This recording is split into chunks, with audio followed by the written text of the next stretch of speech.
నమో బుద్ధాయ. జై భీమ్, జై భారత్, జై సంవిధాన్. తథాగత భగవాన్ బుద్ధునికి, పరమ పూజ్యులు బోధిసత్వ డాక్టర్ బాబాసాహెబ్ అంబేద్కర్కు ప్రణామాలు తెలియజేస్తున్నాను. బహుజన యుద్ధబేరి యూట్యూబ్ ఛానల్కు స్వాగతం పలుకుతున్నాను. ఈ ఛానల్ను ఒక సమాజానికి సంబంధించిన విషయాలు, సామాజిక అంశాలతో కూడిన విషయాలు మాత్రమే ఈ ఛానల్లో చర్చించబడతాయి. దయచేసి ఈ ఛానల్ను విస్తృతంగా మన సోదరులకు పరిచయం చేయమని చెప్పి విజ్ఞప్తి చేస్తున్నాను. సబ్స్క్రైబ్ చేయండి, లైక్ చేయండి, షేర్ చేయండి. హైప్ అనే బటన్ ఉంటుంది, అది కూడా నొక్కితే ఎక్కువ మందికి ఈ అంశాలన్నీ రీచ్ అవుతాయని తెలియజేస్తున్నాను. ఈరోజు పరీక్షా పత్రాల లీకేజే భారత భవిష్యత్తుకు అతిపెద్ద ముప్పుగా ఏర్పడింది. ఈ ప్రజాస్వామ్య భారతదేశంలో పరీక్షా పత్రాల లీకేజ్ భారతదేశ భవిష్యత్తుకు అతిపెద్ద ముప్పుగా పరిణమించింది. చైనా ఎంత అభివృద్ధి చెందింది భారతదేశం అంటే తర్వాత స్వాతంత్రం వచ్చింది. వాళ్ళు అడ్మినిస్ట్రేషను చాలా పకడ్బందీగా ఉండటం వల్లనే చైనా అభివృద్ధికి ఇలాంటి లీకేజీలు, ఎగ్జామ్స్ లీకేజీలు అనేవి లేవు. దొడ్డిదారిన ఉద్యోగాలు సంపాదించడం, దొడ్డిదారిన సీట్లు సంపాదించడం అనేది చైనాలో లేకపోవటం వల్లనే చైనా అభివృద్ధి చెందింది. భారతదేశంలో రిజర్వేషన్స్ వలన అభివృద్ధి చెందకపోవటం కాదు. ఇది ప్రధానంగా గుర్తించాల్సింది ఏంటంటే, భారతదేశంలో పరీక్షా పత్రాల లీకేజ్ అనేది సంస్థాగతమైంది. ప్రతి ఒక్క రాజకీయ పార్టీ, ఏ పార్టీ అయితే అధికారంలోకి వస్తుందో ఆ పార్టీ అధికారంలోకి రాగానే డబ్బులు సంపాదించటానికి, తన యొక్క కులస్తులని కీలకమైన స్థానాల్లో ఏర్పాటు చేసుకుంటానికి ఉద్యోగాలను అమ్మివేస్తారు. వాడు జీవితాంతం, వాడు సర్వీసులో ఉన్నంతకాలం ఈ యొక్క పాలక కులాలకు సేవ చేస్తాడు, ఒక కట్టు బానిసలా. కనుక పరీక్ష పత్రాల లీకేజే భారతదేశ భవిష్యత్తుకు అతిపెద్ద ముప్పు. భారతదేశంలో వరుసగా వెలుగులోకి వస్తున్న పరీక్షా పత్రాల లీకేజీలు, నియామక పరీక్షలలో అవకతవకలు, పరీక్షా విధానంపై ప్రజల్లో పెరుగుతున్న అవమానాలు దేశ యువత భవిష్యత్తుకు తీవ్రమైన ముప్పుగా మారాయి. పరీక్షా పత్రాల లీకేజ్ అనేది కేవలం ఒక క్రిమినల్ నేరం మాత్రమే కాదు, రాజ్యాంగం హామీ ఇచ్చిన సమాన అవకాశంపై దాడి కూడా. నిజాయితీగా సంవత్సరాల తరబడి కష్టపడి చదివే లక్షలాది మంది అభ్యర్థుల బ్రతుకులను ఛిద్రం చేయటానికి, శ్రమను నాశనం చేయటానికి లీకేజీలతో వృధా చేయడం సామాజిక ద్రోహంతో సమానమని తెలియజేస్తున్నాను. పరీక్షా పేపరు లీక్ చేయడం ఎవరికి ఉపయోగం అంటే, దేశంలోని వివిధ కోచింగ్ సెంటర్స్, కార్పొరేట్ విద్యా సంస్థలు అక్రమంగా లక్షల కోట్లలో లాభాలు ఆర్జించడానికి రాజకీయ నాయకుల ప్రమేయంతోనే ఇదంతా జరుగుతుంది.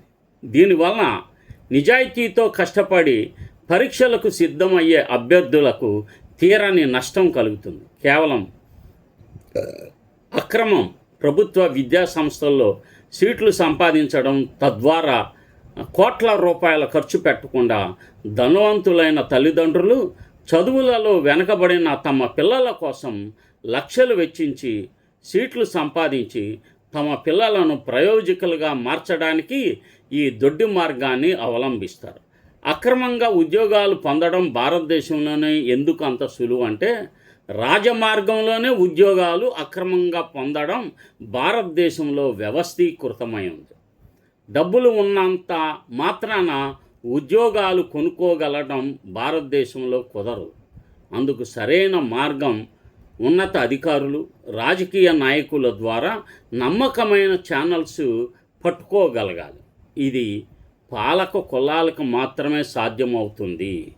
ప్రభుత్వాలు ఉద్దేశపూర్వకంగా తమ వారికే ఉద్యోగాలు ఇవ్వడానికి పేపర్లు లీక్ చేస్తున్నాయి. ఒక నిర్దిష్ట కులం లేదా పార్టీ దీని వెనుక ఉంది.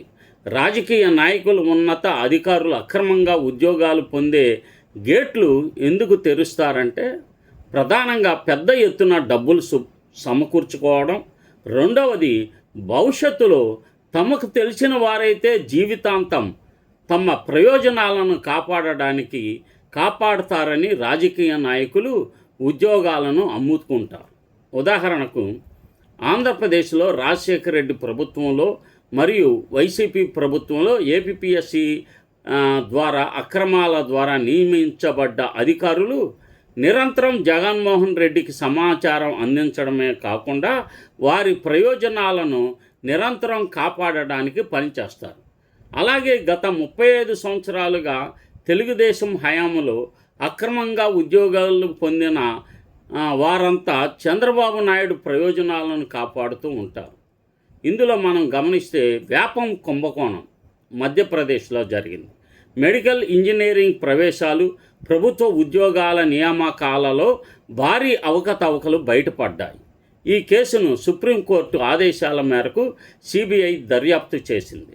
NEET UG 2024 paper leak case, Bihar సహా పలు రాష్ట్రాల్లో ప్రశ్నాపత్రాలు లీక్ ఆరోపణలు వచ్చాయి. కేంద్ర ప్రభుత్వం దర్యాప్తుకు సిబిఐకు అప్పగించింది. మూడవది స్టాఫ్ సెలక్షన్ కమిషన్ CGL పరీక్షలలో అవకతవకలు ఆరోపణలపై దేశవ్యాప్తంగా నిరసనలు జరిగాయి, విచారణలు జరిగాయి. హర్యానా, రాజస్థాన్, ఉత్తరప్రదేశ్ పోలీస్ కానిస్టేబుల్ పరీక్ష వంటి అనేక రాష్ట్ర నియామక పరీక్షలు కూడా పేపర్ లీక్ లేదా అవకతవకల కారణంగా రద్దు చేయబడ్డాయి.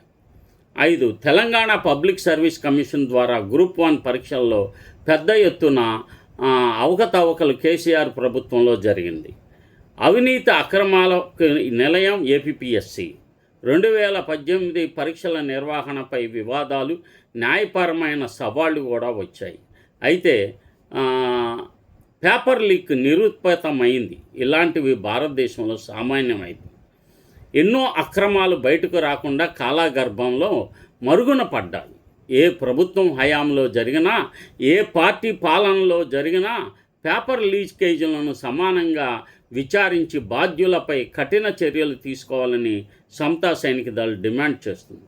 ఈ సమస్యను ఒక రాజకీయ పార్టీకి మాత్రమే పరిమితం చేయకుండా దశాబ్దాలుగా కొనసాగుతున్న వ్యవస్థాగత వైఫల్యంగా పరిశీలించాల్సిన అవసరం ఉందని అభిప్రాయపడుతున్నాను.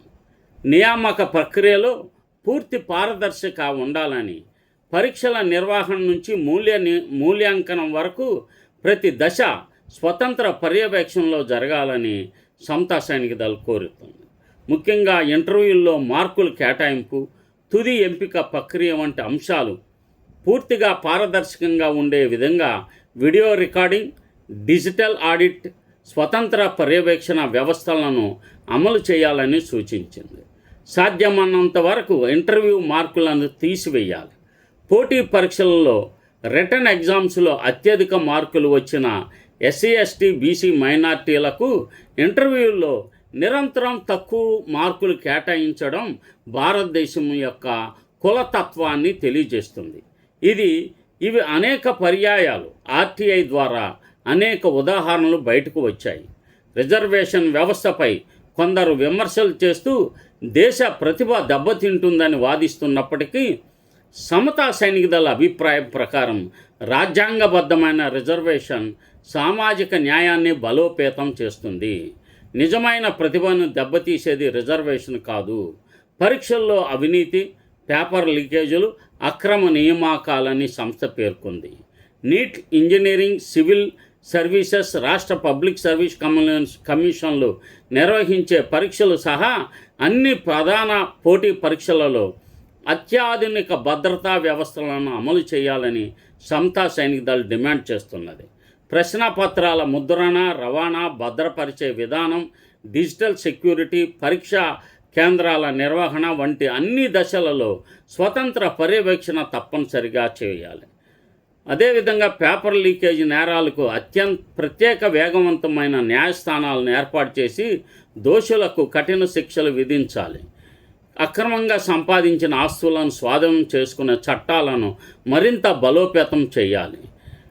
దేశ యువత భవిష్యత్తును రక్షించాలంటే పరీక్షా వ్యవస్థపై ప్రజల విశ్వాసాన్ని పునరుద్ధరించడం అత్యంత అవసరం. ప్రతి ఉద్యోగం అర్హత, ప్రతిభ రాజ్యాంగబద్ధమైన రిజర్వేషన్ నిబంధనల ఆధారంగానే లభించాలి.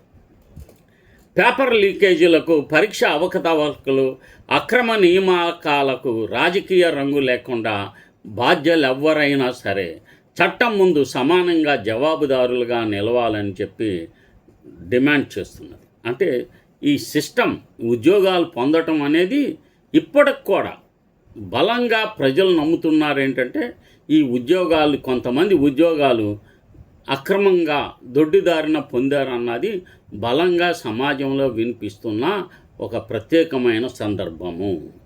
ఈ యొక్క అంశాన్ని చేయాలంటే మోడర్నైజ్ చేయాలి. ప్రపంచ దేశాలు పరీక్షలు ఏ విధంగా లీకేజీ లేకుండా, ఈ అవినీతి లేకుండా, పార్షియాలిటీ లేకుండా ఏ విధంగా నిర్వహిస్తున్నాయో స్టడీ చేసి వాటిని మరి ఇప్పుడు పార్లమెంట్లో బిల్లు పెడతామన్నారు. అది ఎంతవరకు పెడుతున్నారో చూసి న్యాయం చేయాలని చెప్పి మేము సమతా సైనికుల తరపున డిమాండ్ చేస్తున్నాము. నమో బుద్ధాయ, జై భీమ్. బహుజన యుద్ధ బేరు యూట్యూబ్ ఛానల్ను సబ్స్క్రైబ్ చేయండి, షేర్ చేయండి, అందరికీ తెలియచేస్తారని చెప్పి విజ్ఞప్తి చేస్తున్నాను.